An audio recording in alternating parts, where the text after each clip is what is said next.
তারপর সেই রাতে বৃষ্টি হয়। কালো কাকের কাছে না তো খাবার ছিল, না তো থাকার জন্য ঘর ছিল, কারণ ও তো ঘর বানায়নি।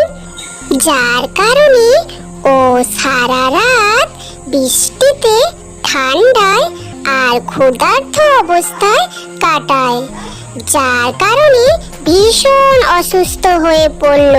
তারপর জঙ্গলে ওকে কেউ সাহায্য করলো না, আর এইভাবে ও কষ্ট পেয়ে পেয়ে মারা যায়।